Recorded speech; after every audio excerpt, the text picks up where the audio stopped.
Alright, a lot of people think their wealth is safe, stored away in a 401 or a bank account. But here's what nobody tells you about those numbers on your screen. They're built on a system that's showing some serious cracks. The U.S. national debt is growing at a staggering pace. We're adding about $1 trillion every 6 months or so. That's not a political statement, it's just math. The government is spending billions of dollars a day just on interest for that debt. So, what happens when the music stops? What happens when those numbers on your screen could become meaningless overnight? The 2008 crisis gave us a little trailer for the main event. It showed us that the system is more fragile than they tell us, but your survival and your family's won't depend on your stock portfolio. It's going to come down to what you can physically hold in your hands. Real, tangible things. This isn't about fear. Fear is useless. We're going to replace it with a plan. This is your playbook. We're breaking down the 13 practical assets that become the real currency when the economy stops working. These aren't speculative bets. They are the bedrock of survival. This is the real definition of wealth. So let's get into it. What are these assets? What should you be focusing on today? Let's start with the most basic need. Asset number 1. Food supplies, long-term storage. All right, let's jump into asset number 1. It's the obvious one. Food. But most people get the strategy completely wrong. Your local grocery store has maybe 3 days' worth of food on hand. In a real crisis panic, supply chain break, those shelves will be empty in hours. Your pantry at home might last you a week. A real collapse isn't a 3-day event. It could be months or years. So, the first asset is a deep pantry. Think of it in 3 layers. Layer 1 is just an expanded version of your normal pantry. Instead of buying one of something you use, buy 2. When you use one, replace it. This gives you a 2-week to 1-month buffer with food you actually eat. Layer 2 is your bulk staples. These are the calories that will keep you from starving. We're talking big 25-pound bags of white rice, dried beans, rolled oats, pasta. And here's a tip: get white rice, not brown. The oils in brown rice will make it go rancid in under a year, whereas white rice, stored correctly, can last 30 years. Layer 3 is your specialized survival food. This is the freeze-dried stuff in buckets from companies like My Patriot Supply or ReadyWise, often marketed with a shelf life of up to 25 years under ideal conditions. Trust me, eating nothing but rice and beans for months is mentally draining. A warm, flavorful meal can be a huge morale booster. When you store this food, you have to beat 3 enemies: oxygen, light, and moisture. The best way is Mylar bags with oxygen absorbers inside a sealed 5-gallon bucket. And don't forget the small stuff. Do you have a manual can opener? A few of them? Salt, honey, spices, cooking oil? Without those, your food is just bland fuel. In a collapse, a full pantry is worth more than a full bank account. It's non-negotiable. Asset number 2, water and water purification. You can survive 3 weeks without food. Without water, 3 days. That's why asset number 2 is water and the means to purify it forever. The average person needs a gallon a day for drinking and basic hygiene. For a family of 4, that's 120 gallons just for 1 month. Storing that is tough. So, like food, this is a layered strategy. The first layer is stored water. Yes, you should have a baseline supply of bottled water or water in big food-grade drums. This is what buys you time, but storage runs out. The real key is the second layer, renewable purification. You have to assume tap water will be gone or unsafe. You need the ability to take water from a river, a pond, a rain barrel, and make it safe. You need multiple, redundant methods. First, get portable filters. A Life Straw or a Sawyer Squeeze is a modern miracle. They're cheap and can filter thousands of gallons. Everyone in the family should have one. Second, a gravity-fed filter for your home base. Systems like a Berkey are designed to sit on your counter and can purify large volumes of water, even removing many viruses and heavy metals. Third, have chemical backups. Purification tablets or even simple, unscented bleach. A few drops can make a gallon of sketchy water drinkable. Knowing the right ratio is the key. Asset number 3, practical skills. Asset number 3 is one you can't buy. It can never be taken from you. It's the most valuable asset of all. Practical skills. When the supply chains are broken, what you can times do times becomes currency. Your knowledge is weightless and always in demand. In a crash, the high-flying consultant who shuffles paper might find their skills are worthless, but the person who knows how to fix a small engine, treat a wound, or grow food, they'll be one of the wealthiest people in their community. Let's break it down into a few key areas. First, medical skills. This is probably the most valuable. A simple infection can become a death sentence. Taking an advanced wilderness first aid or an EMT course is one of the best investments you can ever make. This isn't about putting on a band-aid. It's about stopping major bleeding, setting a bone, and treating illness when there's no doctor. Second, food production. If your stored food runs out, you need to make more. This means gardening, but really times understanding times its soil, pests, and especially seed saving. It also means knowing how to preserve the harvest, canning, dehydrating, fermenting. A pressure canner and the knowledge to use it is a priceless asset. Third, repair skills. We live in a throwaway world. In a collapse, that's not an option. You need to be able to fix things, basic mechanics, carpentry, sewing. Even knowing how to sharpen a knife or an axe is a fundamental skill that most people have lost. Asset number 4, tools and equipment. Skills are the software, but you need the hardware. Asset number 4 is a solid collection of durable, non-electric tools. If skills are your ability to work, tools are what make that work effective. You won't be running to the hardware store in a collapse. The tools you have are the only tools you'll have. The key words here are durable and non-electric. Your battery-powered DeWalt drill is fantastic, but it's a paperweight once you can no longer charge it. Here's what you should focus on. First, building and repair tools. A quality hammer, screwdrivers, a socket set, pliers, a handsaw, a pry bar, a hand drill. Don't cheap out on these. A cheap tool that breaks when you need it most is worse than no tool at all. A good axe isn't just a tool, it's a multi-generational investment. And get a sharpening stone. A dull tool is a dangerous tool. Second, gardening tools. You can't grow a real garden with your bare hands. You need a sturdy shovel, a rake, a hoe, and a wheelbarrow. These simple machines have fed people for centuries. Third, kitchen and preservation tools. A manual grain grinder to turn wheat into flour is a must if you're storing bulk grains. A pressure canner is the gold standard for safely preserving meats and vegetables. Mason jars and lids will be worth their weight in silver. Asset number 5, alternative currencies and barter items. When people lose faith in paper money, they don't just stop trading, they just find something else to use as money. Asset number 5 is a strategic supply of alternative currencies and simple barter items. This is your medium of exchange when cash is trash. Think of this in 2 categories. First, high-value stores of wealth. Precious metals. Gold and silver have been money for 5,000 years. They've survived every empire and every currency collapse. Gold is for preserving significant wealth. But you're not going to buy a loaf of bread with a gold coin. That's where silver comes in. Silver is the transactional metal. Pre-1965 U.S. dimes, quarters, and half dollars, often called junk silver, are perfect for this. They are valued for their known silver content, making them ideal for small-scale trade. The second category is everyday barter items. These are the consumables that will be in high demand. Think of the 4 B's: bullets, booze, beans, and beauty. Bullets, ammunition. The means to defend yourself and hunt for food is critical. Common calibers like .22, 9mm, and 5.56 will be extremely valuable. Booze. Hard liquor like whiskey and vodka has a long shelf life. It's a morale booster, a social lubricant, and a medical antiseptic. Historically, it's always a top barter item. Beans, and other vices. This means comforts and addictions. Coffee is a huge one. Millions of people are addicted to caffeine. When the supply chain is cut, a jar of instant coffee will be worth a fortune to someone with a withdrawal headache. Cigarettes fall into this category too. Beauty and hygiene. Basic hygiene will become a luxury. Soap, toothpaste, toilet paper, feminine hygiene products will be incredibly valuable.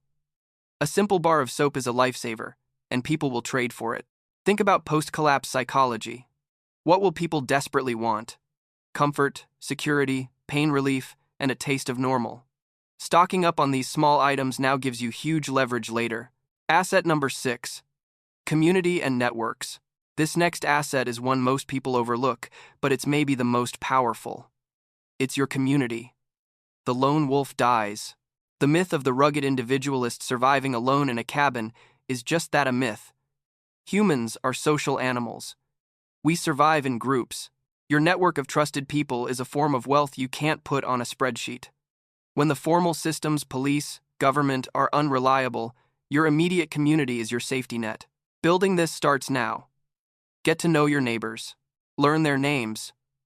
What do they do? One might be a nurse, another a mechanic.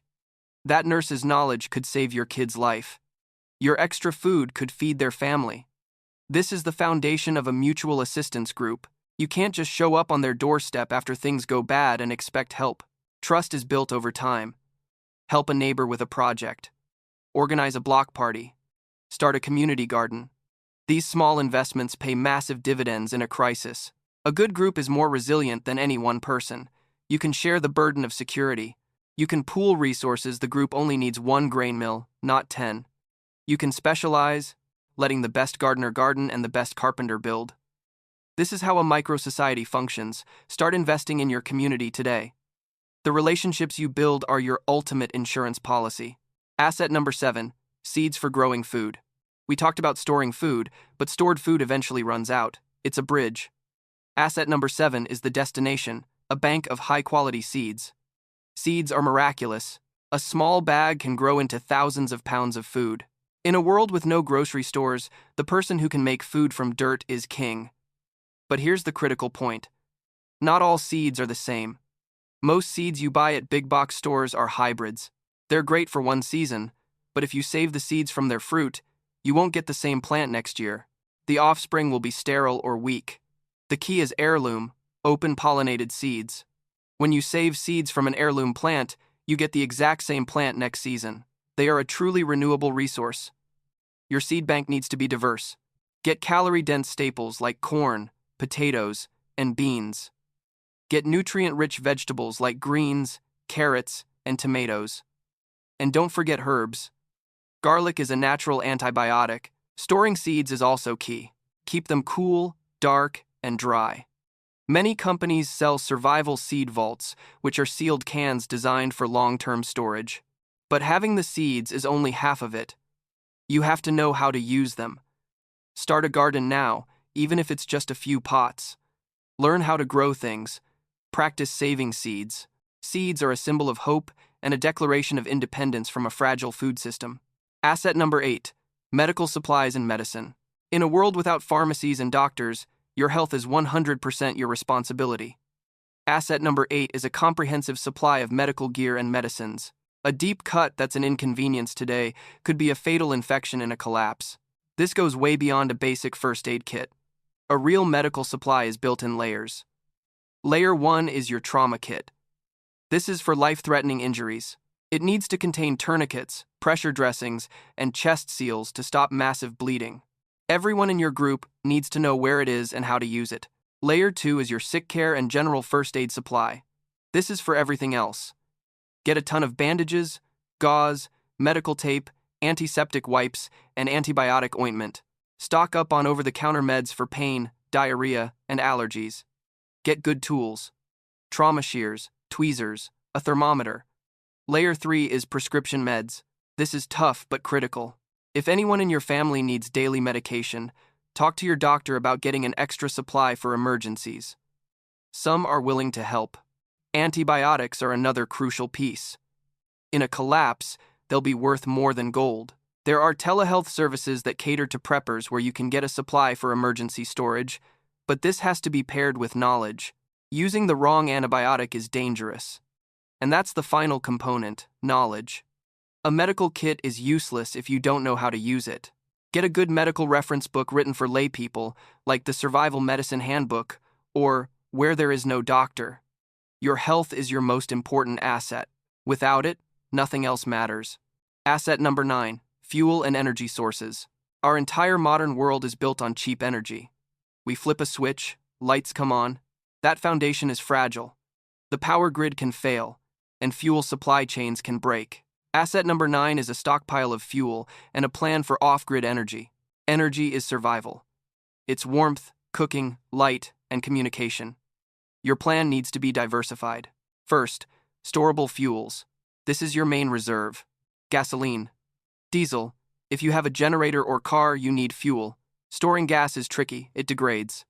You need proper fuel cans and a fuel stabilizer to get a year or two of shelf life. Rotate your stock. Propane. This is an excellent storage fuel. It never goes bad. Standard 20-pound BBQ tanks are easy to get and store. Having several of these with a good camp stove is a core prep. Firewood. If you have a wood stove, firewood is a non-negotiable asset, and you need more than you think. Figure out how much you need for a winter, then triple it. Second, renewable energy. Stored fuel runs out. For the long term, you need to make your own power. Solar. This has become much more accessible. Portable solar power stations, or solar generators, are a great option. Brands like Jackery or Bluetti make all-in-one units with a battery and inverter. You can charge them with solar panels during the day and run small devices at night. You won't be running your AC, but you can keep lights and radios on indefinitely. Hand crank. For small devices, a hand crank radio with a flashlight and USB charger is an essential backup. It only requires your effort. Energy is freedom. It's the freedom to be warm, cook a hot meal, and have light in the dark. Asset number 10. Shelter and warmth. Shelter is a fundamental need. Asset number 10 is a secure shelter and the means to stay warm inside it. Your home becomes your fortress. It has to protect you from two things: the elements and other people. First, the elements. This means staying warm and dry. If the grid goes down in winter, you need an off-grid heating plan. A wood stove is the gold standard. If you don't have one, an indoor safe propane heater like a Mr. Heater Buddy can work, but you must have proper ventilation and a battery-operated carbon monoxide detector. No exceptions. Conserve heat. Cover windows with plastic or heavy blankets. Close off unused rooms to heat a smaller area. Stock up on personal warmth. Wool blankets, they insulate even when wet. Good sleeping bags rated for cold temperatures, and layers of thermal clothing for everyone. Next, security. In a crisis, desperation leads to crime. Make your home a hard target. Reinforce your doors with longer screws and stronger locks.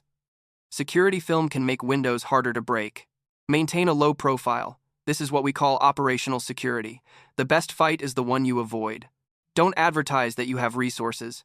If you're the only house with lights on and the smell of cooking food, you're a target. Use blackout curtains. Be discreet. Finally, have a bug-out plan. While staying put is usually the best option, you need a backup if your location becomes unsafe. This means having a portable shelter option, like a tent and tarps, ready to go in a bug-out bag. Asset number 11. Communication devices. In a crisis, information is as vital as food. Is it safe to go outside? Where are the dangers? Where are resources? Without information, you're blind. Asset number 11 is a set of reliable, off-grid communication devices. This breaks down into two functions: receiving info and two-way communication. For receiving information, the most important tool is an emergency radio. It should get AM, FM, and critically, the NOAA weather bands for official alerts. It must have multiple power options: batteries, solar, and a hand crank. This ensures you can get information no matter what. For two-way communication, you have a few options: walkie-talkies, FRS, GMRS. For short-range communication with your family or group, these are invaluable. GMRS radios are more powerful and require a simple, no-test license that covers your whole family. They're perfect for coordinating in your neighborhood.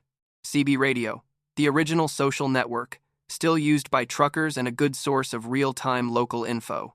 Ham radio. This is the gold standard of off-grid communication. It requires a license and some learning, but with the right gear, you can talk across the country or the world with no infrastructure. Having the gear isn't enough. Practice with it. Develop a comms plan with your group. What channel will you use? When will you check in?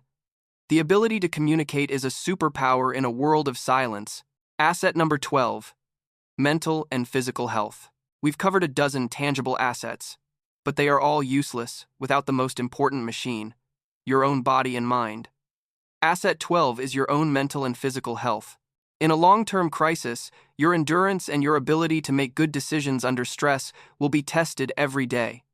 If you break, your whole plan breaks. First, physical fitness. A collapse is a return to manual labor. Chopping wood, carrying water, gardening. You don't need to be a marathon runner, but you should be able to carry a 40-pound pack for a few miles and do a day of hard work without collapsing. Start now. Go for walks. Do push-ups and squats. Second, mental fortitude. This is the hardest part but the most critical. A crisis is a psychological marathon of fear and stress. Stress management. Learn how to stay calm now. Prayer, meditation, deep breathing, find what works for you. Purpose and routine. In the chaos, routine provides stability. Your purpose is the well-being of your family. Wake up at the same time. Assign tasks. Maintain a sense of normalcy. Morale. Don't underestimate this. All work and no play leads to burnout. Have books, a deck of cards, board games. These small comforts are a necessary mental break. Your body is your ultimate tool. Your mind is its operating system. Neglecting them is the most dangerous kind of unpreparedness. Asset number 13. A diversified barterable skill. Our final asset brings us full circle back to skills, but with a specific focus on economics. Asset 13 is having at least one specific, barterable skill. It's about turning what you can times do times into a reliable income in a world without jobs.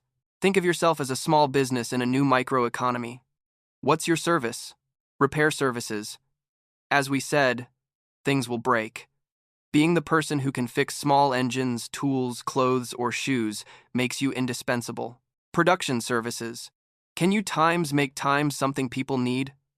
Baking bread, brewing beer, raising rabbits for meat, crafting soap. These are value-added goods. Medical services. If you have medical training of any kind, your skills will be in the highest possible demand. You can trade them for almost anything.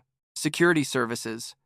If you have a law enforcement or military background, you can trade your expertise in security planning to help your community. Do an honest self-assessment. What are you good at? What do you enjoy? Then get better at it. Take a course, practice, and achieve mastery. Your goal is to be so good at one thing that its value is obvious to everyone. This is your job in the new economy. It's an inflation-proof, recession-proof paycheck. So there you have it. The 13 assets that build real wealth: food, water, skills, tools, barter goods, community, seeds, medical supplies, energy, shelter, communication, health, and a tradable craft. You'll notice a theme here. These assets aren't about getting rich in the old sense. They are about being times productive asterisk. They are about creating value, not just holding paper. They are about independence from fragile systems. The funny thing is, preparing for the worst-case scenario has an incredible side effect. It dramatically improves your life right now. A garden gives you healthier food. Learning to fix things saves you money. Building community makes your neighborhood better. Physical fitness gives you more energy. These aren't just survival tactics. They are principles for a better life in any economy. Don't get overwhelmed. You don't have to do all this overnight. Start small. Pick one area from this list and take the first step today. Buy a few extra cans of food. Buy a water filter. Sign up for a first aid class. The journey starts with a single step. The future is uncertain, but your ability to prepare is not. You have the power to take control and protect the people you love. Stop trading your time for money that loses value, and start investing your time in the real assets that will last. That is how you survive. That is how you thrive. If this guide has been helpful, share it with someone you care about. The more prepared our communities are, the safer we all will be. And for a deeper dive into each of these topics, make sure you're subscribed with notifications on. Thank you for watching. Stay prepared and stay free.